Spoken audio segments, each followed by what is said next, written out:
잘 쉬셨습니까? 예, 창세기 공부 23번째 시간 갖겠습니다.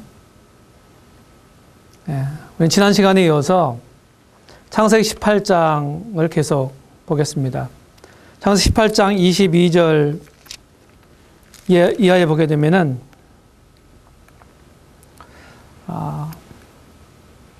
이 세 명의 천사들이 아브라함에게 접대하던 세 명의 천사들이 이제 소돔과 고모라를 향해서 갑니다.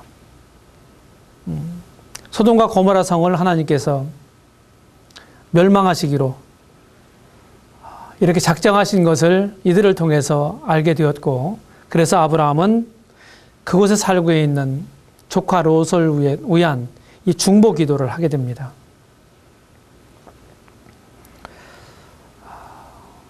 창세기 18장 22절로 32절 말씀을 통해서 아브라함이 하고 있는 중보 기도, 그런 내용을 한번 보겠습니다.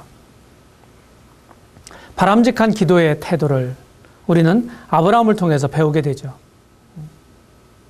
18장 27절에 보면은 아브라함이 말씀하여 가로되 티끌과 같은 나라도 감히 주께 구하나이다.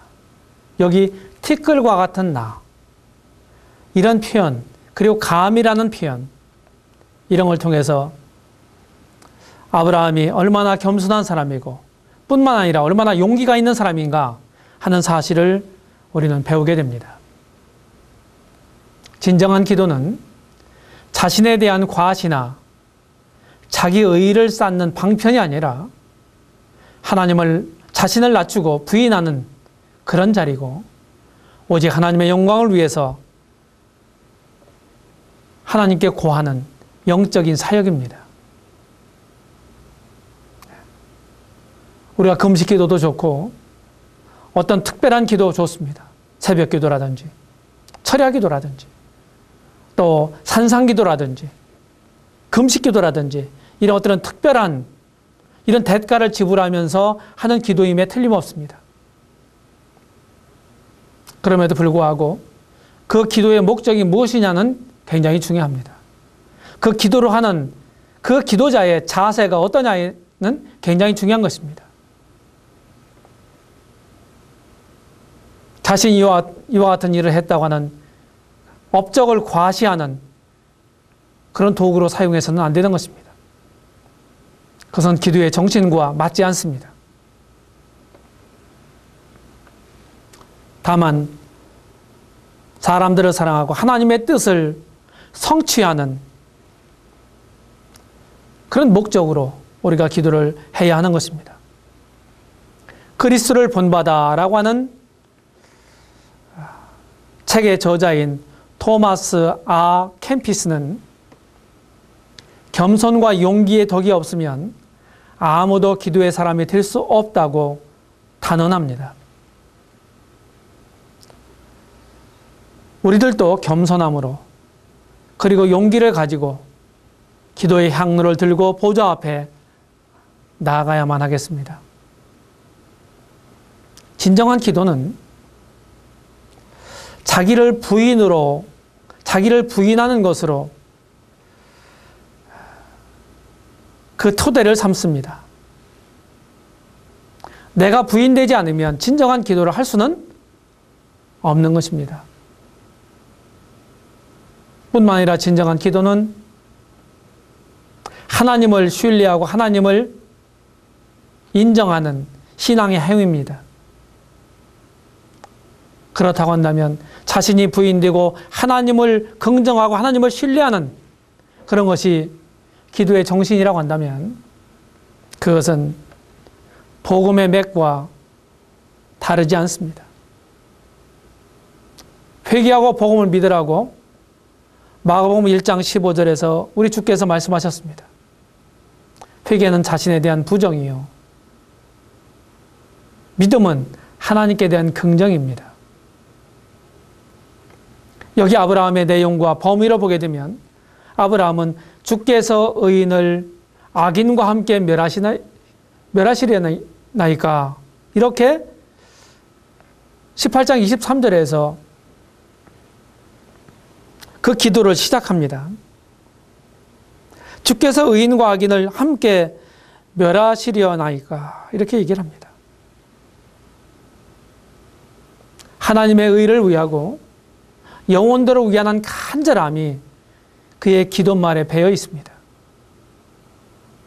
진정한 중보 기도는 이기심의 극복이며 자기의 울타리를 넘는 자기 정복입니다.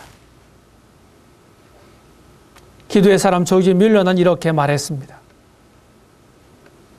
사람이 정말 기도하면 변한다. 반드시 변한다. 기도는 상황을 변화시키기도 하지만 기도하는 사람을 변화시킨다. 어떤 사람이 기도하지 않는데도 변하지 않는다면 그가 잘못 기도하기 때문이다. 라고 말했습니다. 중보 기도는 다른 사람에 대한 우리의 관심이요, 사랑입니다. 우리 삶의 전반에서 자기 중심적인 이기심에서 탈피해야만 하고 기도의 부분에서도 그러해야만 합니다. 그러나 여러분들은 어떠신가요? 늘 자신만을 위해서 자신의 가족, 자신의 사업, 자신의 자녀들, 자신의 성공, 이런 것들이 주된 기도 제목이지 않습니까? 그렇다고 한다면 진정한 기도, 우리 삶 속의 주요 제목이 되어야 될 이런 기도 제목에서 사실은 많이 이탈된 것입니다. 그것은 이기적인 기도라고 얘기할 수밖에 없습니다. 그렇다고 해서 우리 자신들에 대해서, 우리 가정에 대해서, 우리 자녀에 대해서 기도하지 말라는 말은 아닌 것입니다. 기도 제목의 비율 중에서 얼만큼을 차지하느냐, 내가 기도하는 시간 중에서 나를 위한 기도가 얼만큼을 차지하느냐, 우리가 생각해보고 고려해 봐야 할 문제인 것입니다. 아브라함의 기도의 결과로 음란한 도성에서 살고 있었던 롯과 두 딸이 구원됩니다. 한번 롯의 기도 내용을 읽어보겠습니다. 24절부터 읽겠습니다.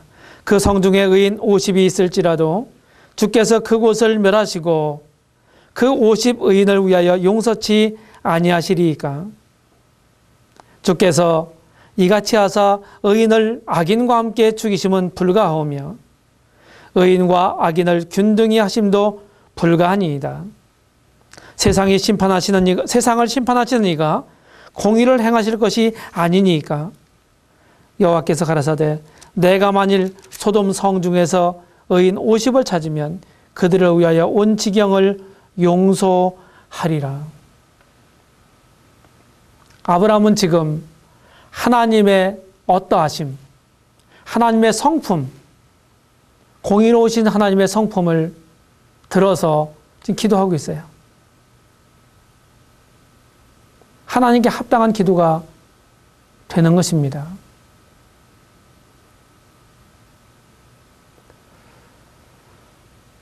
이 성에 50명, 의인 50명만 있어도 의인과 악인을 함께 멸하실 수는 없지 않습니까?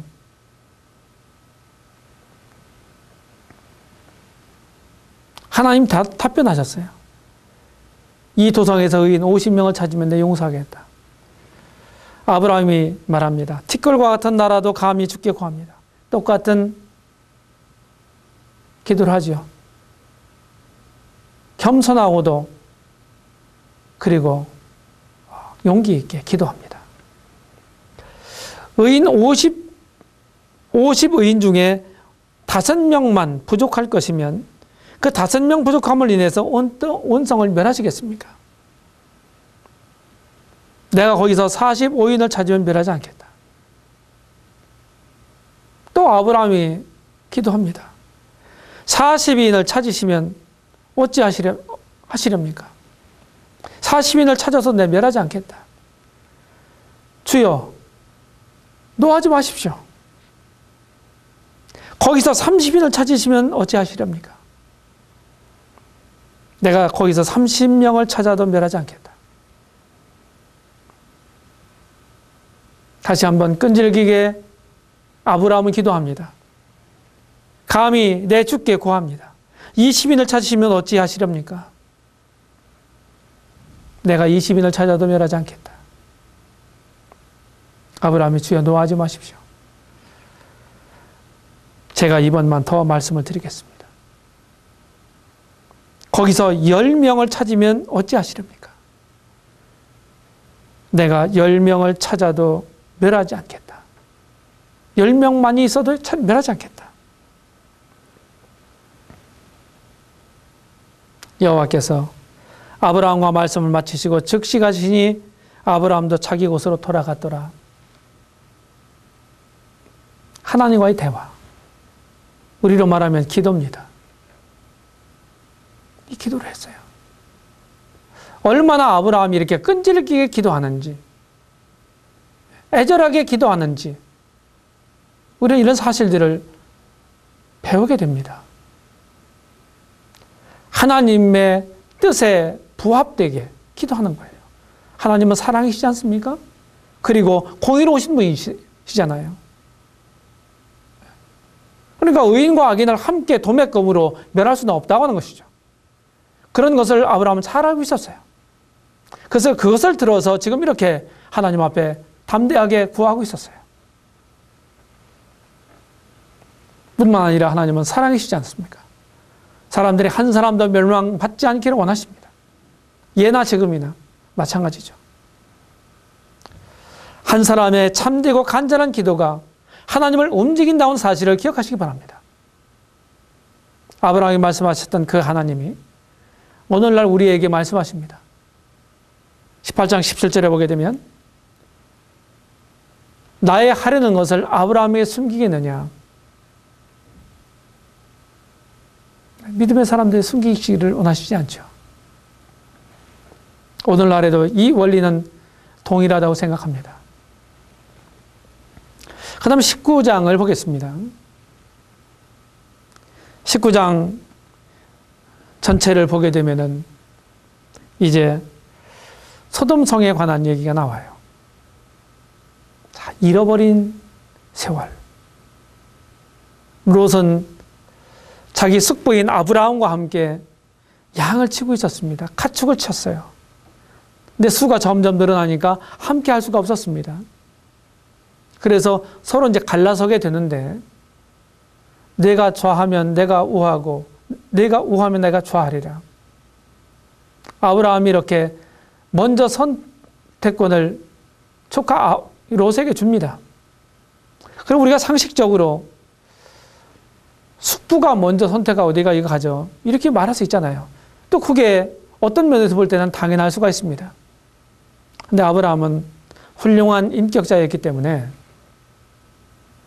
자기보다도 학렬이 낮은 조카에게 먼저 선택권을 주었어요.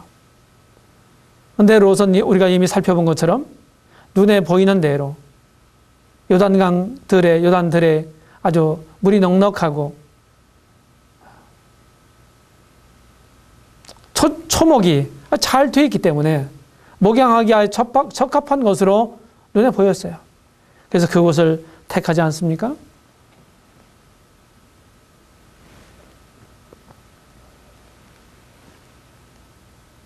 이렇게 해서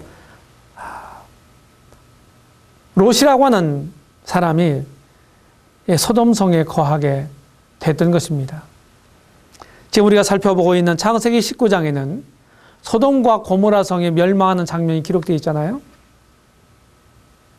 네, 아브라함의 조카 롯은 일찍이 요단대를 택했고 그 가운데 있는 소돔성의 그 거처를 삼았습니다. 롯은 육신적인 그리스도인의 표상입니다. 그의 선택이 잘못됐고 그로 말미암아서 그의 생애는 무의미하게 되었던 것입니다.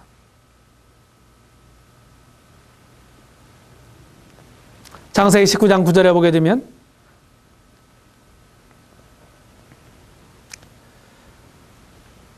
그는 롯은 마음에 큰 고통을 가지고 성읍 사람들을 교도하려고 했지만 그의 사역은 실패합니다.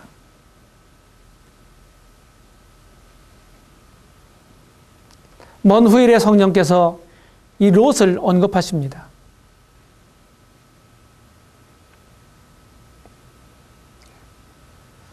베드로후서 2장 6절로 8절에서 소돔과 고모라 성을 멸망하기로 정하여 재가두게 하사 후세에 경건치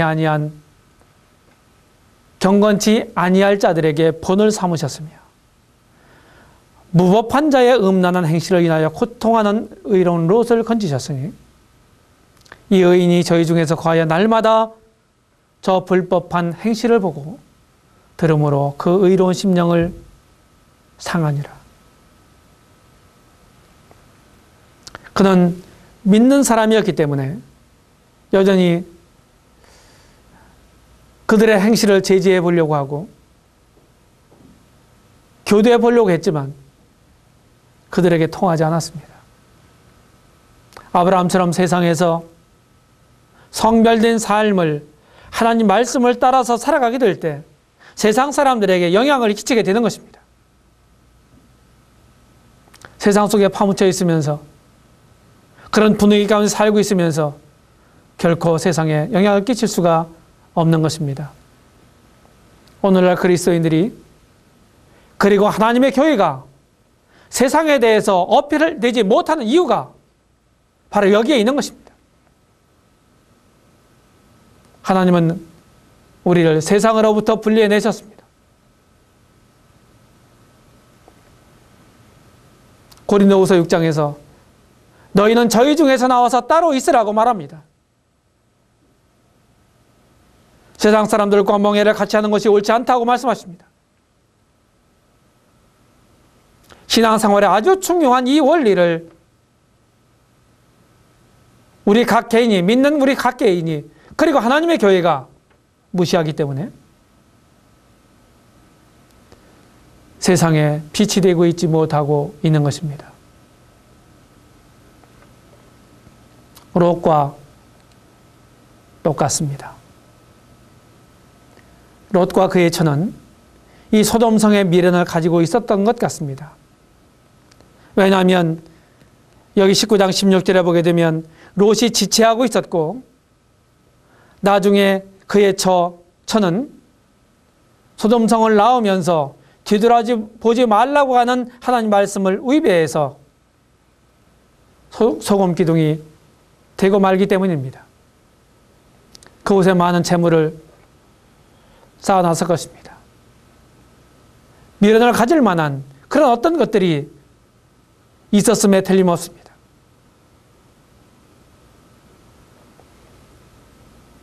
이 롯을 통해서 세상에 미련을 가질 만한 이런 많은 것들을 이 세상에 쌓아놓는다고 한다면 우리는 결코 성별된 삶을 살 수는 없을 것입니다.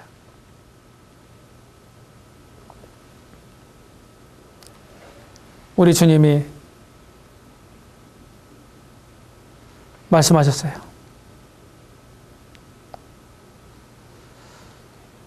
신약 성경에서 이렇게 말씀하십니다. 누가복음 17장 26절로 32절에 인자의 때에도 그러하리라. 롯의 때와 같으리니 사람들이 먹고 마시고 사고 팔고 심고 집을 짓더니 롯이 소돔에서 나가던 날에 하늘로서 불과 유황이 비오듯 하여 저희를 멸하였느니라. 인자에 나타나는 날에도 이러하리라. 그날에 만일 사람이 지붕 위에 있고 그 세간이 집 안에 있으면 그것을 가지러 내려오지 말 것이요 밭에 있는 자도 이와 같이 뒤로 돌이키지 말 것이니라. 롯의 처를 생각하라. 우리 주님은 노아의 때에 살고 있었던 사람들, 그리고 롯의 때에 살고 있었던 사람, 롯과 같은 이런 역사적인 사건을 통해서 마지막 날에 나타날 인재의 때와 지금 비교해서 교훈해 주고 있는 것입니다. 그렇게 될 것이다. 마지막 때에도, 인자의 때에도, 노아의 때와 같이, 롯의 때와 같이 그렇게 될 것이다. 사람들은 영적인 일에 관심을 두지 않습니다. 롯은 두 딸과 함께 불 가운데 얻은 구원과 같이 유황 불세례로부터 간신히 구출받아서 소알에 이르릅니다. 그런데 롯은 이 두 딸을 통해서 모압과 암몬이란 아들을 얻게 되죠.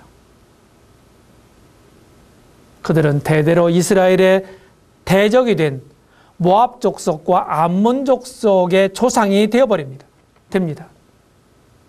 이들을 통해서 비극의 역사가 만들어졌던 것입니다. 우리가 육신적으로 행할 때에, 육신 가운데 행할 때에 잉태했던 것들이 우리 인생의 여정 가운데에서 나타나서 우리를 괴롭게 하는 것입니다.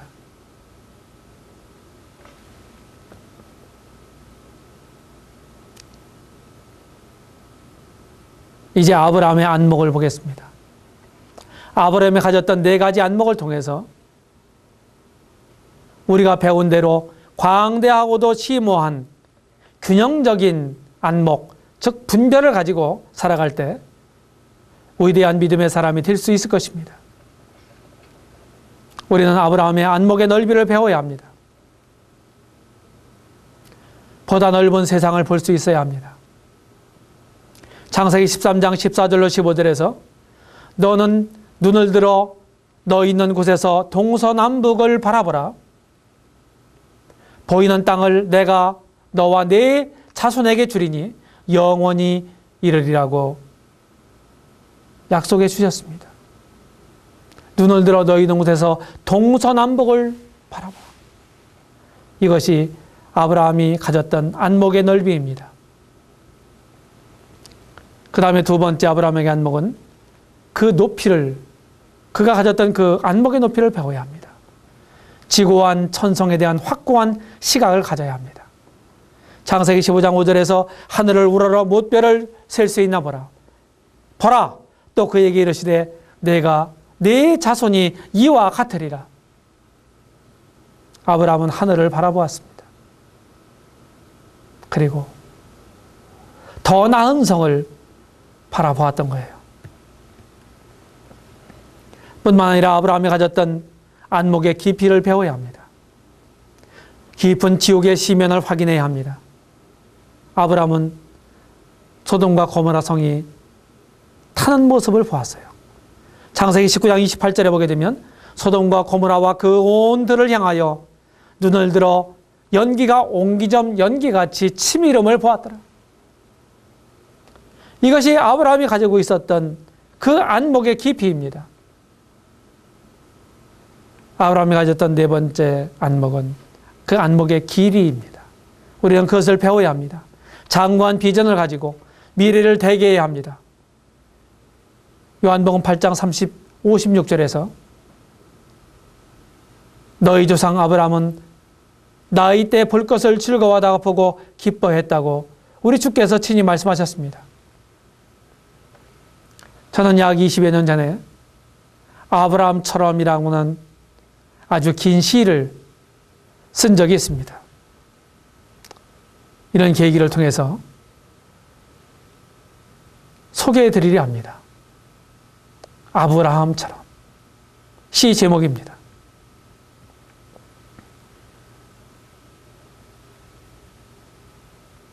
첫 번째 연입니다. 그 안목의 넓이.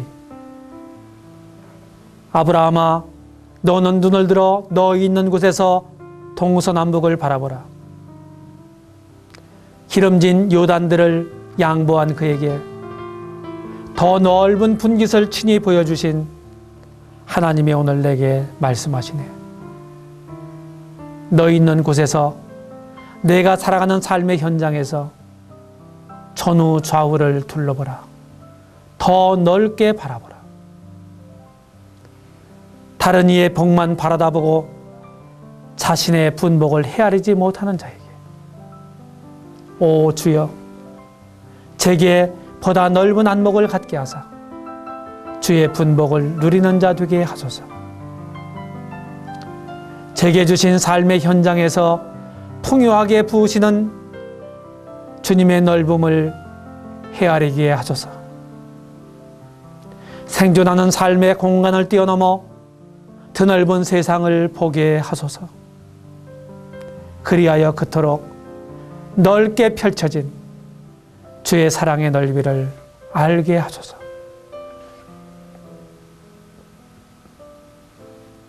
두 번째 연입니다. 그 안목의 높이. 아브라함아, 하늘 우러러 뭇별을 셀 수 있나 보라. 하나님의 약속이 희미한 그때에도 믿음으로 양심을 지켜가는 그에게 밤하늘 청롱한 별들같이 내 자손이 이와 같으리라. 그 약속을 확정하신 하나님이 오늘 내게 말씀하시네. 너는 하늘을 우러러 높은 곳을 바라보라. 내게 준 약속이 확실치 아니하냐. 하늘보다 더 높은 내가 너와 맺은 언약이니라. 낮은 곳 바라보며 의심하는 자에게 오 주여, 제게 보다 높은 안목을 갖게 하사 주의 약속을 확신하는 자 되게 하소서.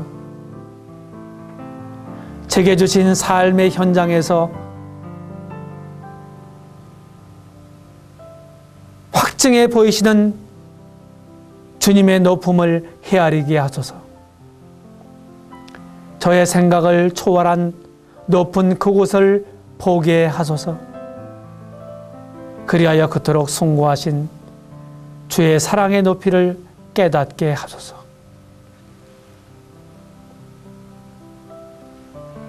세 번째 연입니다. 그 안목의 깊이. 아브라함은 눈을 들어 소돔과 고모라에서 연기가 옹기점 연기같이 치미름을 보았네. 요한과 불이 피같이 내릴 그 도성 바라보며 영혼들 위하여 간절히 기도하는 그에게 내가 10인을 인하여도 멸하지 아니하리라. 자비하신 하나님이 오늘 내게 말씀하시네. 너는 눈을 들어 유황 불못을 바라보라. 영원히 저곳에서 신음할 영혼들을 생각하라. 멸망할 너희 가족과 이웃을 위하여 기도의 눈물 흘리라. 눈물 메마르고 마음 굳어진 자에게 오 주여, 제게 보다 깊은 안목 갖게 하사 주께서 사랑하시는 영혼들을 사랑하게 하소서. 제게 주신 삶의 현장 속에서 저의 죄 위에 흑암 깊은 가운데 내리셨던 주님의 고난을 체험하게 하소서. 저의 상상을 초월하는 불못의 고통 보게 하소서. 그리하여 그토록 깊은 시면에서 당하신 주 사랑의 깊이를 묵상하게 하소서. 네 번째 연입니다. 그 안목의 길이.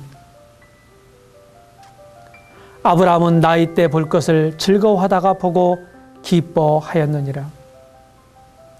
멀고 험한 나그네 길을 걸으면서 머나먼 장래 20세기 후를 바라보며 메시아의 때를 기뻐하는 그에게 땅의 모든 족속이 너를 인하여 복을 얻을 것이니라. 약속 생각나게 하신 하나님이 오늘 나에게 말씀하시네.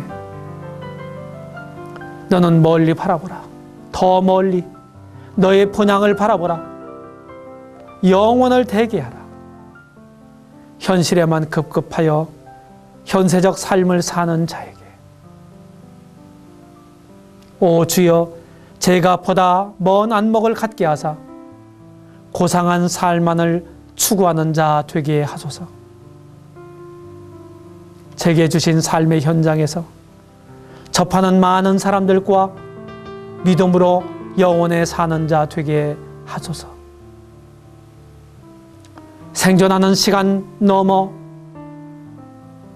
살 영원한 본향을 보게 하소서. 드넓은 세상을 보게 하소서. 그리하여 그토록 장구한 주 사랑의 길이를 배우게 하소서.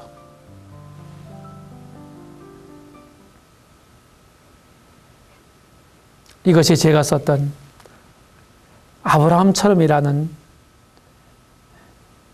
장시입니다. 도움이 되셨기를 바랍니다. 이제 창세기 20장을 통해서 죄와 은혜에 대해서 살펴보겠습니다. 우리는 인간의 죄성을 깊이 생각해 봅니다. 만물보다 심히 부패하고 더러운 것은 마음이라. 예레미야 17장 9절에서 말씀합니다. 아브라함의 죄는 이미 30여 년 전 애굽에서 저질러졌던 죄의 반복이었고 계획적이었습니다. 그 죄악의 결과로 그는 이방인 중에서 수치를 당함으로써 간증을 잃어버렸습니다. 이는 로마서 2장 24절을 통해서 유대인들에게 말씀하시는, 아니 오늘날 우리 크리스찬들에게 하시는, 너로 하여금 이방인 중에서 하나님의 이름이 모독을 받는도다 라는 말씀이 그대로 이루어지는 것입니다. 오늘날에도 우리에게도 부주의하게 살면 이렇게 될 수가 있다고 하는 것입니다.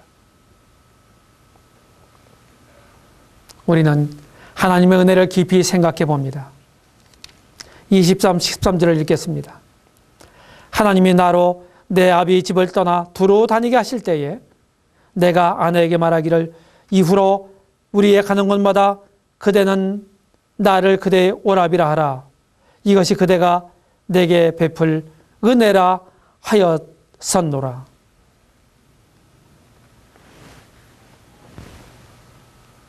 아브라함은 자기 아내에게 이렇게 말합니다. 사라를 보호하시고 아브라함에 대한 포기하지 않는 사랑을 보이신 것입니다. 일단 범죄한 아브라함을 회개케 하시고 그리고 사라를 보호하시고 아브라함을 통해서 이루고자 하시는 그 경륜을 중단 없이 이루신 것입니다. 이제 죄악으로부터 돌아선 아브라함을 우리는 봅니다. 자기 성찰로 자기 죄에 대한 정직한 대면을 합니다. 마치 시편 기자처럼 여호와여 나를 살피시고 시험하사 내 뜻과 내 마음을 단련하소서 라고 아브라함도 기도했을 것입니다. 아브라함은 이제 우리가 읽은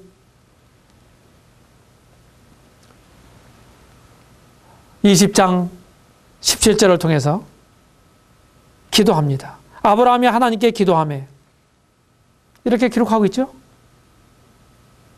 죄가 더한 곳에 은혜가 넘칩니다. 하나님은 진정으로 회개한 모든 자들을 사유하시며 은혜를 베푸십니다. 그러나 남겨진 죄의 흔적이 있습니다. 죄는 용서받지만 죄의 영향과 상처는 남습니다. 우리가 이 말을 명심해야 합니다. 결론을 생각해 보겠습니다. 우리에게도 삶의 실수와 실패가 있습니다. 우리 모두는 아브라함과 그의 조카 롯이 저지른 범죄와 실패의 삶을 살 수 있습니다. 그것의 원인과 대책은 무엇입니까? 결론 첫 번째로 하나님 말씀, 즉 하나님 약속에 대한 확신이 현실 속의 사람의 제안보다 우위에 있지 못했기 때문입니다. 말씀에 대해 확고부동한 신뢰와 확신이 없다면 어떤 환경과 조건이 조성되면 불신적인 언행을 하게 됩니다. 여러분은 하나님의 말씀을 확실하게 알고 있습니까? 확실하게 알고 있다고 하는 얘기는 내가 들어서 이해하는 정도가 아닙니다. 많은 사람들은 오랫동안 하나님 말씀을 들은 사람들은 들으면 이해가 되잖아요. 들었던 말씀이니까. 시시하다고 생각합니다. 여러분들, 그것을 여러분들의 입으로 말할 수 있습니까? 확고하게 말할 수 있나요? 다른 사람들에게? 그렇지 않다면 그것은 여러분들의 것이 아닙니다. 그리고 확실하게 알고 있는 그 말씀을 붙잡고 있습니까? 하나님 말씀을 더 알기 위해서 여러분들은 어떤 노력과 투자를 하고 있습니까?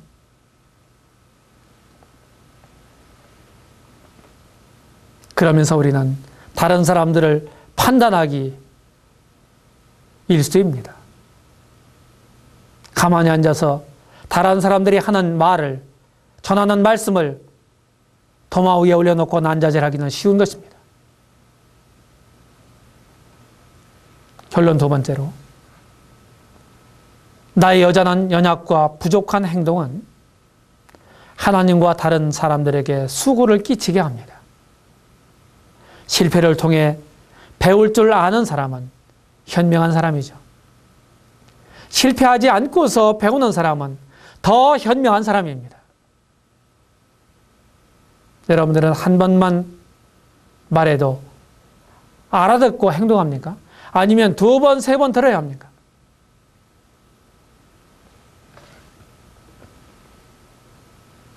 결론 세 번째로, 우리는 세월을 얻을 수도 있고 잃어버릴 수도 있습니다.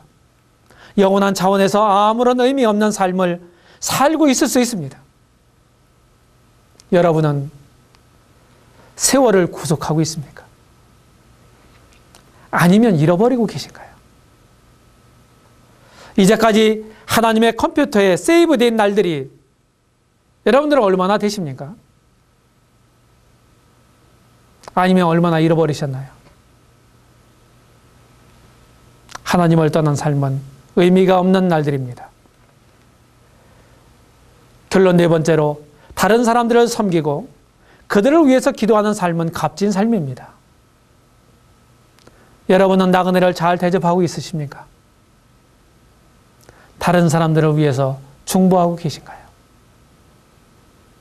내가 나를 위해서 산 삶 말고 다른 사람을 위해서 산 세월이 여러분들은 얼마나 있습니까? 그것이 하나님 앞에서 남는 일입니다. 그 남는 그 일을 위해서, 가장 보람되고 가치 있는 하나님의 뜻을 성취하는 그 삶을 위해서 자신을 포기하고 아브라함처럼, 롯처럼 되지 말고 아브라함처럼 그런 믿음의 삶을 추구하시기 바랍니다. 감사합니다.